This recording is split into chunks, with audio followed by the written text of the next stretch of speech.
Hello বন্ধুরা, তোমরা সবাই কেমন আছো? আশা করি মনে হয় অনেক ভালো আছো, সুস্থ আছো। আমিও ভালো আছি, সুস্থ আছি। আমার নতুন ভিডিওতে সবাইকে ওয়েলকাম। বড়দের প্রণাম ও ছোটদের ভালোবাসা জানিয়ে আমার ব্লগটা স্টার্ট করছি। যেহেতু যাব আমরা আমাদের একটা বান্ধবীদের বাড়ি, আমাদের নেমন্তন্ন আছে। যেহেতু আমরা নৌকা করে যাব, তাই হেঁটে হেঁটেই যাচ্ছি। কারণ আমাদের ঘাট আমাদের বাড়ি থেকে বেশি দূর নাই। ঘাটে এসে দেখছি আজকেও আমরা নৌকা ফেল করেছি। কি আর করবো বলো, চুপচাপ বসে বসে অপেক্ষা করছি নৌকার জন্যে। অবশেষে নৌকা আসলো। এবার দুছনা নৌকায় উঠে পড়েছি। উঠে একটু ভিডিও তুলছি আমি।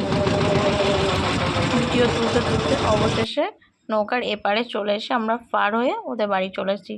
ওদের বাড়ি এসে আমরা কোনো ভিডিও শ্যুট করিনি। যেহেতু আমার বান্ধবী সুপর্ণা খাচ্ছে, তখন আমি একটু ভিডিও শ্যুট করেছি। ও তো ভিডিও ক্যামেরা দেখলে প্রচণ্ড লজ্জা পায়। কি আর করব বলো। আর এইটা হলো আমার বান্ধবী, যে বান্ধবীদের বাড়ি আমার নেমন্তন্ন ছিল। কত কিউট না বলো।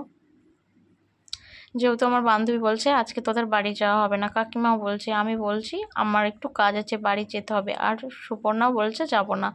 আমি চলে আসলাম বলে সুপর্ণাও চলে আসলো। ওদের একটু বুঝালাম। তারপরে ও আমাদের খাটের ধারে এগিয়ে দিতে এসছে। এগিয়ে দিতে এসে ওদের বলছি একটু ফটো তুলি। ওরা মনে করছে ফটোই তুলবো, দিয়ে ভিডিও শ্যুট করছি। ওরা তখন লজ্জা পেয়ে গেছে। ওরা ভিডিও ক্যামেরা দেখলে প্রচণ্ড লজ্জা পায়। এরা হলো আমার স্কুলের বান্ধবী, মানে ছোটোবেলাকার বান্ধবী। এদের বড্ড ভালোবাসি আর খুব মিস করি। স্কুলের মতো কোনো বান্ধবী হয় না। ঠিক বলেছি তো বন্ধুরা সবাইকে? ওদের বড্ড ভালোবাসি আর খুব মিস করি। আর এটা হলো আমার ফার্স্ট ভিডিও। যদি কোনো ভুল ত্রুটি হয়ে থাকে ক্ষমা করে দিও বন্ধুরা।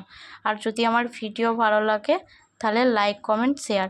যদি ফেসবুক থেকে দেখে থাকো তাহলে ফলো করবা। আর যদি ইউটিউব থেকে দেখে থাকো সাবস্ক্রাইব করবা। আর যদি ভিডিও ভালো লাগে তাহলে সবাই লাইক করবা।